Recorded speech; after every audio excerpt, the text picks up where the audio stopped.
seperti di timur ada yang namanya, kalau di zaman-zaman dewa, di zaman-zaman ini ya Yunani, itu untuk ritual, untuk dewa-dewa. Si pantomimnya Iya, ini? ritual. Memohon hujan, Heeh. memohon penyakit dihilangkan dari sebuah desa, ya kan, kampung, nah gitu. Jadi itu masyarakatnya berpantomim Berpantomim gitu? lewat seperti gerakan tarian bentuknya, gitu. Iya, menyembah, gitu. Dengan berpantomim. Dengan berpantomim. Nah,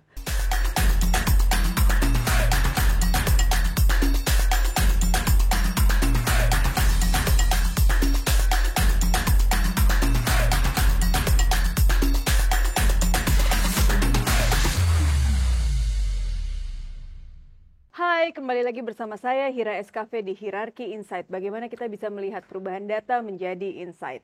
Dan kali ini kita kedatangan seorang tamu yang luar biasa banget. Seseorang yang jarang banget saya temuin di Indonesia ini. Ada Mas Wanggi Hud, ya Mas ya? betul. Wow. Ini luar biasa banget teman-teman. Mas Wanggi Hud ini adalah seorang pantomim Iya, Indonesia. betul. Itu kan luar biasa banget ya. Kayaknya aku udah lama banget nggak mendengar tentang pantomim. Gitu. Kenapa Mas memilih berkarya atau berkarir sebagai seorang pantomim? Iya, ini pertanyaannya banyak yang sering bertanya gitu. Iya, karena kan jarang ya. Maksudnya sekarang tuh orang lebih senang jadi YouTuber, konten kreator, dengan konten-konten yang ya macam-macam lah gitu ya. Terus kayaknya pantomim itu memang sudah lama kan, tapi jarang terdengar gitu loh Mas Wanggi. Iya. Kenapa Mas Wanggi masih mempertahankan si pantomim itu sendiri, dan bagaimana asal muasalnya dulu deh? Iya, jadi mungkin ini salah satu keberuntungan ya, gitu, peluang juga keberuntungan di masa-masa itu, di 20 tahun ke belakang. Jadi udah 20 tahunan Iya, ya? 20 tahun. Wow, oke. 20 tahunan di dunia pantomim. Di dunia pantomim. Gak bosen? Pasti ada. Pasti ada. Aku aja bingung ya. Oke, terus. Nah, jadi memang semua bentuk seni terutama gitu ya, pasti ada hiatus atau vakum gitu ya. Nah, ternyata di 20 tahun ke belakang itu di Indonesia ini, di zaman-zaman saya itu hiatus atau vakum ini panjang banget rentang waktunya. Bahkan jarak antara generasi 90-an sampai generasi saya ini juga jauh lah gitu ya.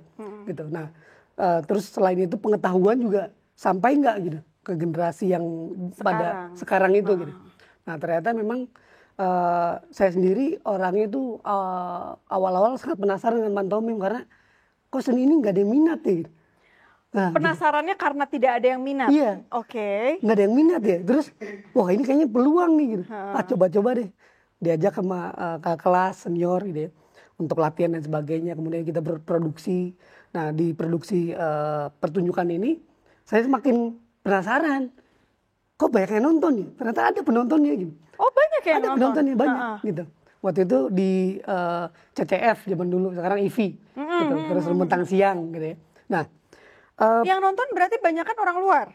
Iya, macam-macam ya? Dari mahasiswa umum. Gitu, maksudnya lokal atau mancanegara? Kalau di waktu itu ada mancanegara juga. Iya, biasanya orang-orang luar malah justru yang lebih apresiasi terhadap pantomim ya. Ya, sepanjang perjalanan akhirnya ke sana, Mbak. Jadi memang salah satunya adalah saya cenderung memilih jejaring dari luar negeri. Iya, karena memang mereka yang lebih mengapresiasi betul, mungkin ya. Betul. Iya, betul. Jadi, terus. Saya di 2009 itu intens, waktu itu masih Facebook, komunikasi dengan teman-teman luar negeri dan berjejaring di World Mint Organization di 2011. Oke. Gitu, organisasi pantomim dunia. Gitu. Wow, saya sampai sekarang percaya sama mereka karena mereka menerapkan organisasi yang sangat inklusif gitu. Gitu. Silakan membuat karya, silakan memproduksi dan berjejaring gitu ya. Gitu. Karena salah satunya saya nggak menemukan di Indonesia ini gitu. Gitu. Nggak menemukan komunitasnya mungkin dulu. Betul, ya. Dulu belum ada komunitasnya.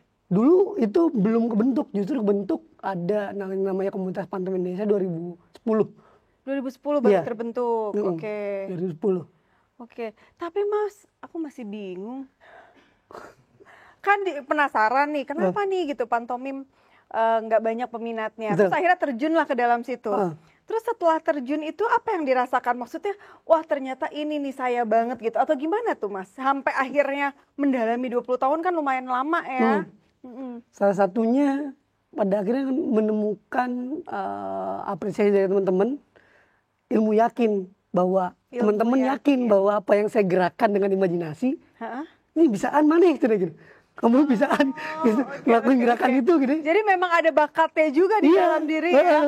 Jadi semua tuh seolah kayak hipnotis. Nah padahal yang saya lakukan adalah gerakan-gerakan keseharian, minum air. Nah jadi orang nih. Tapi ini apa namanya natural banget. Natural. Jadi emang ternyata salah satu itu kehidupan sehari-hari, gerak kita sehari-hari itu kalau kita silence atau diam, tidak berkata-kata, sadari itu, nah kita tuh berpantomim. Cuman memang kategorisasinya bukan menjadi seniman, berpantomim aja gitu. Nah kalau menjadi seniman ya harus mempelajari berbagai macam fase lagi gitu ya. Gitu. Ini menarik sekali nih ya Mas ya. Mungkin buat teman-teman di luar sana juga masih, termasuk aku sendiri gitu ya. Definisi dari pantomim itu sendiri bagaimana sih Mas? Jadi pantomim itu berasal dari kata pantomimus. Pantomimus. Iya, panto artinya gerak, mimus isyarat. Oh, aku pikir pintu. Sampai Sunda ya teh. Sunda. Pantomimus. Oke. Panto itu artinya diam. Gerak. Mimus isyarat. Isyarat. Oh, bergerak dengan isyarat. Oke. Terus apa Mas?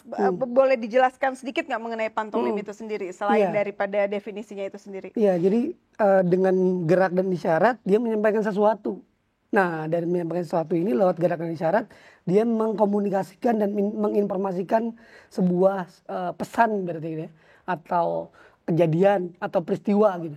Nah, akumulasi gitu. Jadi ternyata bukannya itu, saya baca lagi literatur lain seperti di timur ada yang namanya, kalau di zaman-zaman dewa, di zaman-zaman ini ya Yunani, itu untuk ritual, untuk dewa-dewa. Si pantomimnya iya, ritual, memohon hujan, memohon penyakit dihilangkan dari sebuah desa, kampung, nah gitu. Jadi itu masyarakatnya berpantomim gitu? Lewat seperti gerakan tarian bentuknya, gitu. Iya, menyembah, gitu. Dengan berpantomim. Nah, sepanjang itu memang pada akhirnya yang namanya seni Mbak ya, gitu, berkembang gitu ya. Ya sama ya, sebenarnya kayak tari juga kan awalnya kan itu ritual ya. Terus tapi akhirnya menjadi seni. Betul, gitu ya. Oh, betul. Pantomim pun seperti itu awalnya ya. Oke, terus. Nah, ini menarik ya cerita tentang pantomim ya, karena jarang banget loh kita membahas tentang pantomim tuh. Aku jarang banget ngobrol sama orang tentang pantomim, bahkan mendengar kata pantomim sendiri tuh jarang banget kan kita ngobrol gitu, tiba-tiba oh iya ada pantomim atau apa tuh jarang banget ya. Terus. Iya, jadi semakin kesini ternyata banyak kajian-kajian, penelitian-penelitian yang ternyata pantomim bukan hanya itu. Pantomim itu sebagai terapi, sebagai penyembuhan. Iya. Nah ini yang lagi banyak dikaji oleh para PhD. Gitu. PhD itu apa? Doktor berarti, doktoral. Oke, iya, PhD. Gitu. Iya, para peneliti. Nah, jadi memang kenapa pantomim saya bisa menyebut terapi di tahun 2012-13 yang ke belakang. Jadi memang saya merasakan betul ketika bertemu dengan teman-teman disabilitas, autism gitu ya. Terus orang-orang yang punya depression gitu ya. Gitu. Nah, mental health dan sebagainya. Nah, mereka merasakan kenyamanan ketika saya nonton pertunjukan saya. Dan mereka punya emosional untuk bisa punya daya hidup lah, bahwa Mang, makasih ya udah nguatin saya. Nah, teks itu tuh buat saya adalah amaze gitu. Anjir, apa ya maksudnya gitu? Kok bisa keren gitu? Gue cuma ngelakuin aja. Iya, cuma ngelakuin aja. Betul. Gitu. Karena interpretasi itu milik apresiator, milik penonton. Gitu. Padahal kalau bisa bilang, dia bilang gini, saya bilang kayaknya enggak deh, enggak kesana. Tapi ini nggak boleh diintervensi, harus merdeka gitu pikirannya gitu. Iya. Gitu, bisa sampai segitu gitu. Jadi bukan hanya disabilitas, bahkan orang-orang luar yang ketika itu nonton pun juga mereka ingin memeluk karena mereka juga punya rasa emosional yang kuat gitu. Nah, saya sendiri kan kaget ya dengan respon seperti itu.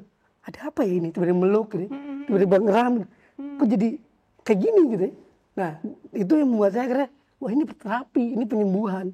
Mungkin selama ini dia belum menemukan visual atau bentuk pertunjukan yang nyaman buat dia gitu. Gitu. Karena tanpa suara. Tanpa kan, suara. Hanya gerakan saja. Hanya gerakan aja. Nah, pada saat misalnya nih ya Mas Wanggi ini membuat sebuah pertunjukan pantomim, itu kan berarti kan ada pesan yang ingin disampaikan di dalam pertunjukan itu. Terus pesan itu harus tersampaikan dengan isyarat, dengan gerakan tanpa suara, tanpa kata-kata. Kadang-kadang ya kalau yang kita lihat gitu dalam artian kita bersuara atau berkata-kata pun kadang-kadang kan orang itu interpretasinya bisa beda-beda dong, ya nggak sih? Itu udah dengan kata-kata loh ibaratnya gitu. Nah apalagi tanpa kata-kata, apakah pesan itu nyampai ke penonton gitu? Maksudnya apakah pesan itu sesuai sampainya ke penonton itu gitu? Kalau kita meyakini itu sampai, pasti akan sampai. Oke. Iya, karena dengan pesan yang sama, maksudnya gini, kita nih ngomong aja mungkin kan A, B, C, D, interpretasinya beda gitu kan ya. Betul. Apalagi tanpa kata-kata tuh menurut aku wow. Pasti orang kan berpikir dengan imajinasinya dia, dengan pikirannya dia, dengan dunia isi model of the world-nya dia gitu kan. Dan jadi bagaimana bisa menyampaikan pesan yang ingin disampaikan tadi hanya dengan gerakan itu wow. Iya. Itu pasti luar biasa. Jadi banget. kalau di pantomim ada istilah bagaimana dia membekukan ingatan gitu. Membekukan ingatan. Iya. Jadi satu gerakan dia penonton akan flashback ingatan yang dicapainya gitu. Jadi dia ingat sesuatu yang ini gesturnya kok kayak relate sama relate dalam kehidupannya. Ini kok gestur kayak 5 tahun yang lalu ya gitu. Nah, dia tuh makanya kenapa terapi tadi kali ya. Terus sorry. Dari situ banyak peristiwa yang pada akhirnya kalau anak sekarang kayak berkecambuk lah gitu ya.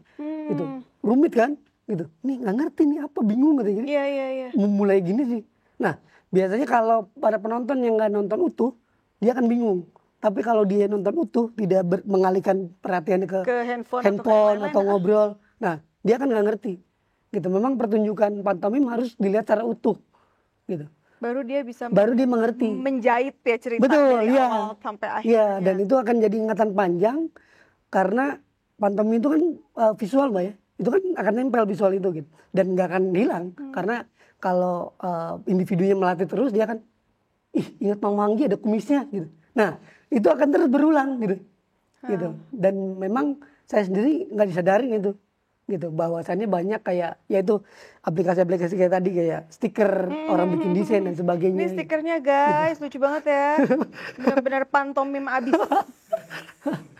Gitu, jadi banyak yang mengaplikasikan Oke, ke medium yang lain. Wow. Iya ya.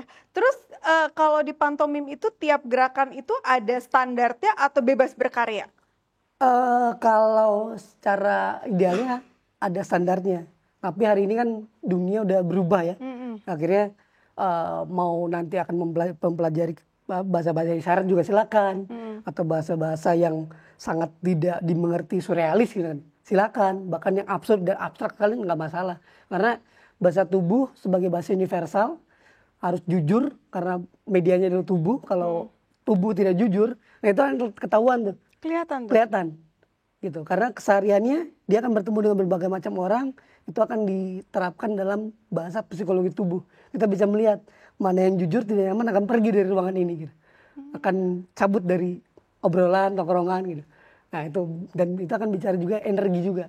Ini menarik nih, kan Mas Wanggi kan seorang pantomim ya, sudah 20 tahun mendalami pantomim, which is itu adalah gerak tubuh, isyarat, bahasa tubuh.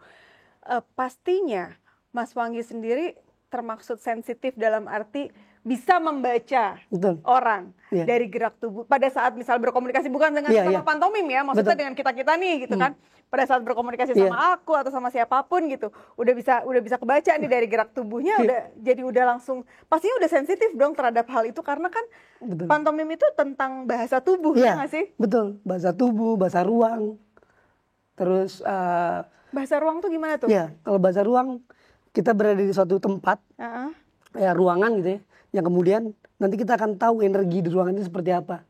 Energi Gitu. apa nih, Mak? Yo, contoh. Ya, Di misalkan, ruangan ini nih, gimana? Coba. ya, misalkan energinya tiba-tiba masuk aja udah kok Nggak enak. nggak enak ya, burem gitu ya. Terus nggak nyaman ke badan gitu. Nah itu akan berbeda, tubuh kita akan ngalamin. Oh, langsung iya, terasa ke tubuhnya. langsung terasa. Jadi tubuh itu langsung memberi sinyal. Memberi tanda itu, memberi sinyal itu, gitu. Alarm itu. Gitu. Karena saya juga kan beberapa kali menguji coba kayak pantomim di rumah, ya rumah hantu, terus rumah kosong, terus ruang-ruang kayak saya 2015 waktu itu kesempatan naik pantomim di puncak Gunung Mahameru, gitu. Naik dulu ke atas. Naik dulu ke atas. Terus udah gitu pantomim. Pantomim di atas. Yang nonton siapa? Yang nonton makhluk-makhluk di sana. Saya yakin astral ada. Capek-capeknya kalau Padahal kosong. Asli? Padahal kosong enggak? Kosong. Asli itu kosong. Cuman memang saya Tapi itu sendirian? Enggak dong, maksudnya enggak, sama teman-teman gitu. Ada 2-3 teman. Dalam rangka apa? Jadi memang setelah lebaran, kemudian diagendakan, saya dikontak, yuk ke gunung. Wah nggak punya equipment. Kalem, tenang aja, pakai sepatu Converse aja. Jadi akhirnya pakai sepatu ini lah. Nah naik dan sampai. Dan memang acaranya mah acara biasa, naik gunung aja. Gitu. Terus berpantomim lah di sana? Berpantomim di sana. Oke, kalau si makhluk-makhluk astral tadi menonton, iya. Ada reaksi nggak dari mereka? Ada. Oh ya? Iya. Aku nanyanya padahal belum basa-basi. Ada. Reaksi apa? Ya. Ini jadi cerita horor kita. Tapi mengarah ke sana nih Pak akhirnya. Contoh. Jadi kayak mereka coba untuk berkomunikasi atau masuk kayak ibaratnya badan saya jadi mediasi. Tapi kan tidak ke sana tujuannya. Iya. Gitu. Nah, kalau mediasi itu yang dirasa saat itu apa? Wah, ini jadi cerita horor nih kayak. Yang dirasa ada bentuk-bentuk penolakan. Oke. Kayak ibaratnya, loh saya tuh udah izin, kenapa ditolak gitu. Nah pada akhirnya. Contoh bentuk penolakannya seperti apa? Kayak saya harusnya bergerak ke depan, tapi kemudian pas mau bergerak kok ditahan ya gitu. Oh kerasa tuh? Iya kerasa, padahal ini saya mau maju. Nah akhirnya ya udah di sini aja mainnya. Gitu. Nah mungkin kalau beberapa kali ketemu teman-teman kayak Indigo mungkin ya gitu, yang selalu ngeliat, wah nggak bisa nih musuhin Mang Wangi mah gitu. Jadi nggak bisa musuhin saya gitu. Mereka itu? Oh iya. Karena memang salah satunya saya nggak punya nggak punya kepentingan apapun gitu. Bukan bermaksud ngajak berantem. Bukan, iya. Ya. Nggak ngapa-ngapain karena memang saya juga sadar kadang kok kenapa ya mereka berperilaku seperti itu. Oh mungkin mereka mau kenalan, positifnya gitu kan. Gitu aja. Jadi emang pantomim juga akhirnya bicara energi itu. Energi yang di ruangan tersebut, ketenangan. Terus juga ya saya juga setiap hari latih nafas ya. Melatih nafas? Melatih nafas. Gitu. Dengan meditasi atau salah satu dengan meditasi, olah nafas gitu. Jalan kaki.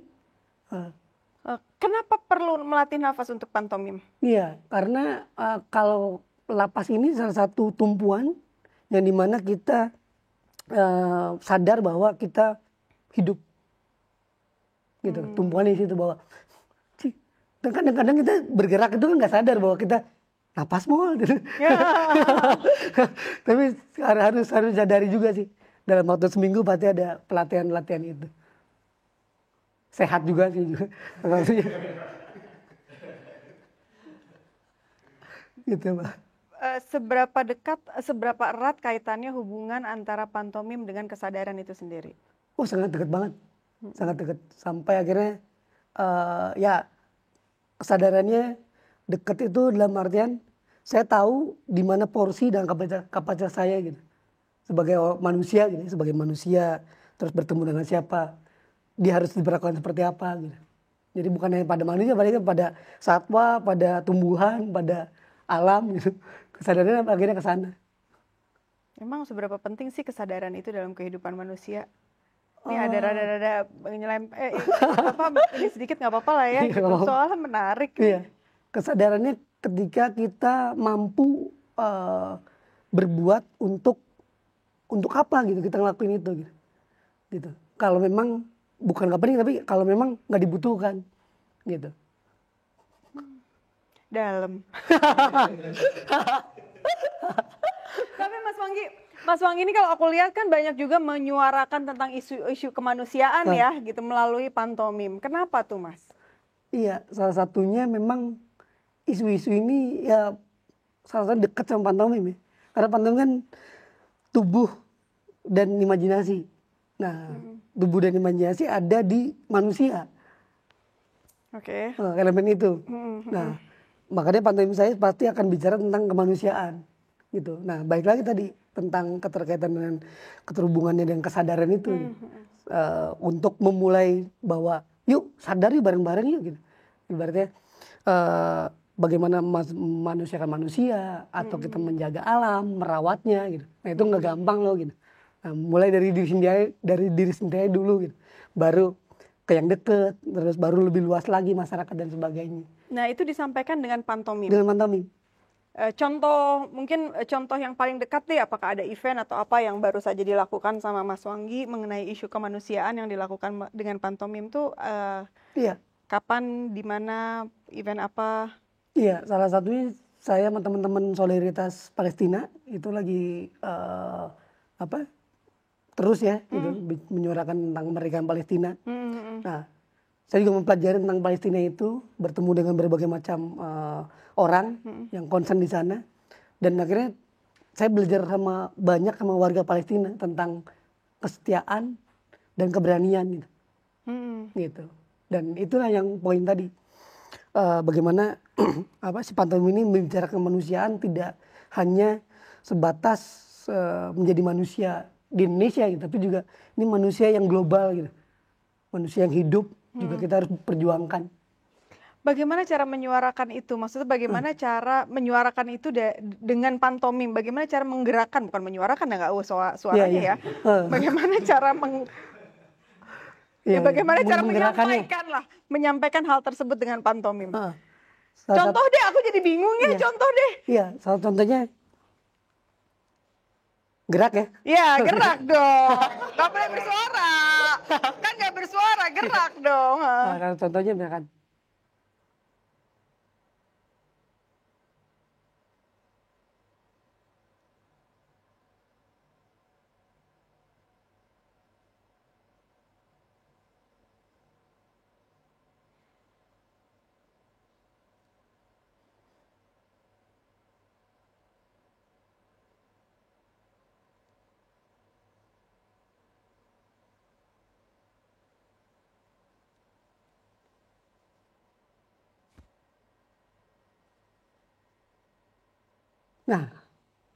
yang artinya?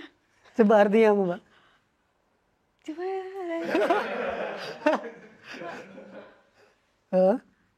Apa, Kis? Oke, terus? Nyium. Nah, tuh kan ada dua nih. Iya, makanya beda-beda kan. Kemudian harapan, nah itu dia. Itu pantomim bisa seperti itu. Bahkan ketika yang nonton pun 50, itu udah macam-macam. Kalau saya bisa jadi wasit, itu pasti akan ribut gitu. Iya pasti, orang beda-beda pasti tiap orang ya. Gitu. Makanya salah satunya. Tapi yang sedang tadi dilakukan sama Mas Wanggi sendiri itu apa tadi? Iya, kalau dari saya coba untuk mengambil sesuatu yang entah itu apa, itu ada di imajinasi penonton. Gitu. Saya balikan kembali ke penonton. Saya mengambil sesuatu, kemudian saya memberikannya, tapi ternyata ini bukan miliknya. Nah, saya tarik kembali bahwa ini milik saya, biar saya lah jadi milik kalian. Dalam ya.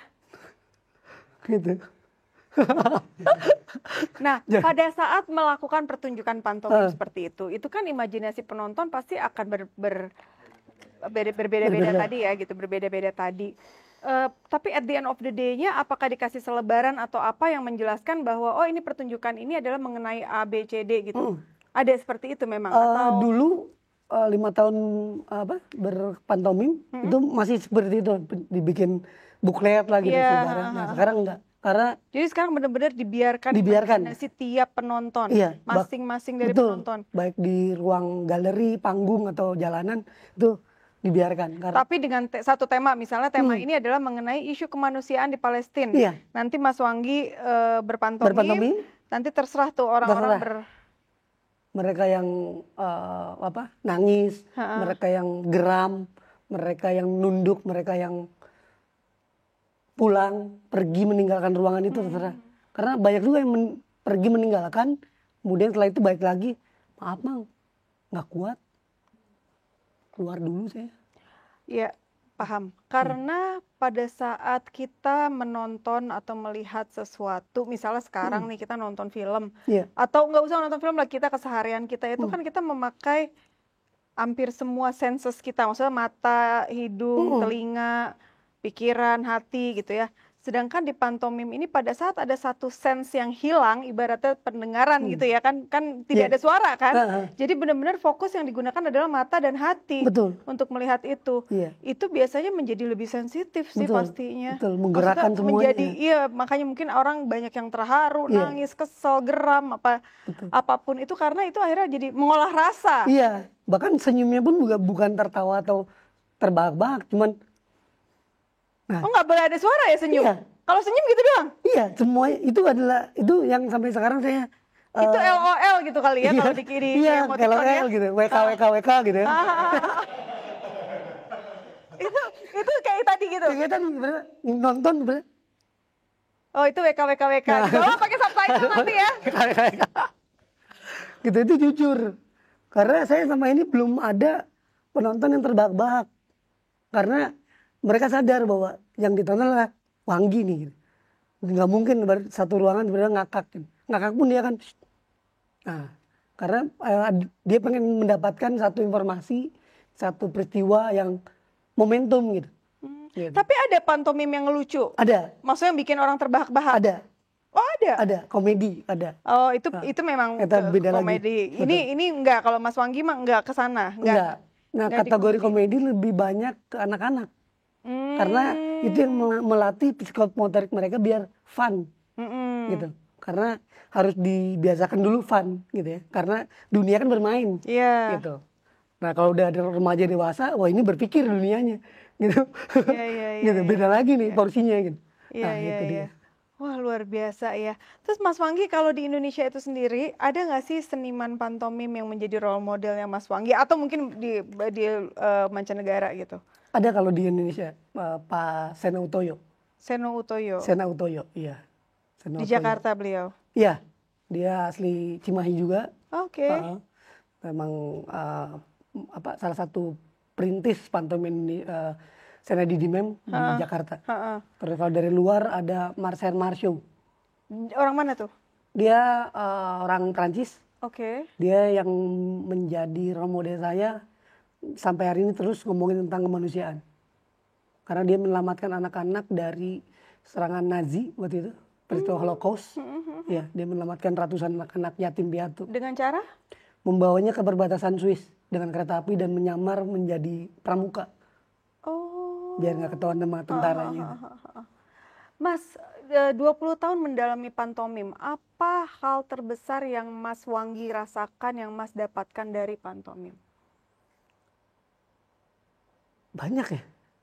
Paling utama deh dalam kehidupan di luar urusan materi ya, maksudnya yang berimpact terhadap diri lah gitu mungkin. Salah satunya ya relasi ya. Relasi. Iya.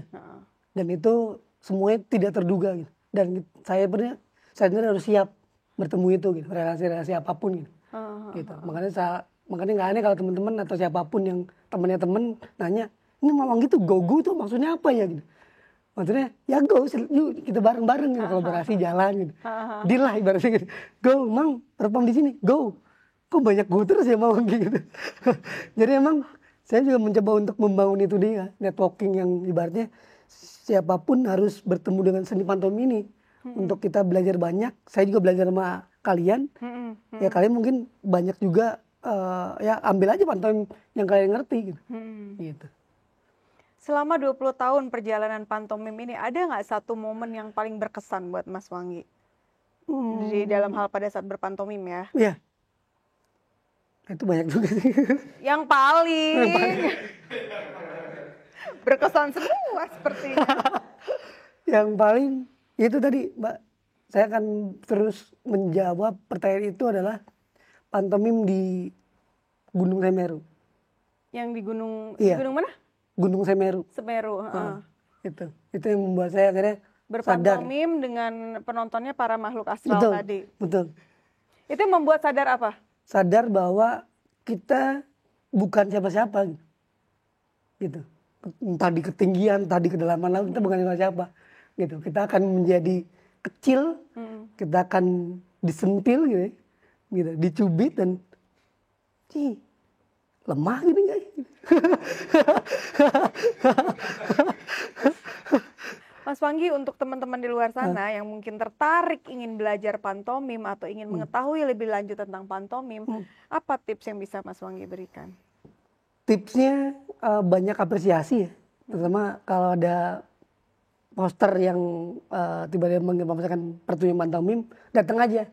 Datang aja ya. Aku belum pernah loh nonton pantomim sama sekali. Karena kalau di Bandung sendiri tidak ada pertunjukan yang di tiket. Gitu. Untuk pantomim gitu ya. Jadi kita bisa datang aja gitu. Datang aja. Oke. Datang aja. Biasanya di mana itu? Nah, ini dia. Lokasi-lokasi biasanya random. Oh. Kayak bisa dilihat di Instagram ya, Instagram saya. Gitu. Oke, luar biasa. Mas Panggi, mungkin ada pesan-pesan yang ingin disampaikan kepada teman-teman, baik dalam kata-kata atau mungkin dalam bentuk pantomim aja gitu? dalam pantomim habis itu dijabarkan apa artinya? Mungkin gitu kali. Oh gitu, oke siap. Silakan. Oke. Duduk aja ya? Bebas. Oke.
Wah, ini membuat kesadaran baru terhadap saya bahwa betapa saya tidak peka terhadap bahasa isyarat. Yang artinya Mas, coba dijelaskan mungkin ke teman-teman. Bener loh, aku dari tadi mencoba. Itu naon ya. Ya itu pantomim untuk. Tapi bener itu kalau tadi dibilang untuk terapi kayaknya emang harus sering-sering nonton kali ya supaya bisa memahami at least gitu kan. Betul. Boleh dijelasin Mas tadi itu apa? Iya. Pesannya. Tadi itu bagaimana kita ketakutan untuk melihat sesuatu atau menghadapi sesuatu. Tapi kalau kita juga tahu bahwa yang takut ini ada. Nah, kita akan tumbuh. Ya, yang takut ini ada, rasa takut itu ada. Nah, kita akan tumbuh. Iya, kita akan tumbuh. Nah, tumbuhnya adalah tumbuh untuk melihat rasa takut itu menjadi keberanian gitu. Bahwa ya biarnya rasa takut itu ada karena menyadari akan rasa takut itu dan biarkan sehingga akhirnya bertumbuh gitu. Bertumbuh untuk melihat rasa takut dan keberanian. Wow. Mungkin pertanyaan berikutnya bagaimana caranya? Tapi memang Mbak, untuk penonton yang biasanya jarang nonton pantomim akan mengalami kebingungan. Justru itu yang saya selalu bilang, ketika bingung itu ada normal. Gitu. Iya, berarti gue normal lah ya? Normal. Karena kita ngeliat anak kecil aja, dan kamu ngapain tadi? Nah, jadi emang kita juga bingung apa yang diingat anak kecil gitu. Narik-narik gitu. Mau kemana? Iya. Karena mereka masih belum bisa berbicara Iya. kan, pakai bahasa. Betul. Ya. Betul, gitu. Oh iya Di situ. benar-benar. Bener ya, ini kayaknya kita harus latihan nih mulai sekarang mungkin kita lagi nonton pantomim kali ya supaya lebih mengerti bahasa isyarat. Ya, itu benar-benar terapi bener loh. Karena tadi kita naon, iya, karena kita terbiasa dengan suara. Betul, dengan audio. Kata-kata, dengan audio. Betul. Wow, luar biasa Mas Wanggi. Terima kasih banyak. Sama-sama, terima kasih. Ya, aku belajar banyak hari ini. Thank you banget Mas Wanggi. Terima kasih Sama-sama. banget sudah datang ke Hierarki Insight. Mantap. Insya Allah kita ketemu ya. Aku pengen nonton deh pantomimnya. Kabarin ya kalau pas lagi ada pertunjukan. Siap. Insya Allah kita nonton. Insya Allah. Teman-teman, terima kasih banyak untuk teman-teman yang memang tertarik untuk mempelajari pantomim. Bisa mengecek ke Instagram Mas Wanggi ya, Mas Wanggi Hood. Bisa dicek di Instagramnya. Dan terima kasih telah menonton. Semoga teman-teman juga bisa ikutan nonton pertunjukan pantomimnya Mas Wanggi Hood untuk melatih kesadaran kita, melatih lebih dalam lagi tentang bahasa isyarat itu sendiri. Terima kasih semuanya, sampai jumpa lagi di Hierarki Insight berikutnya.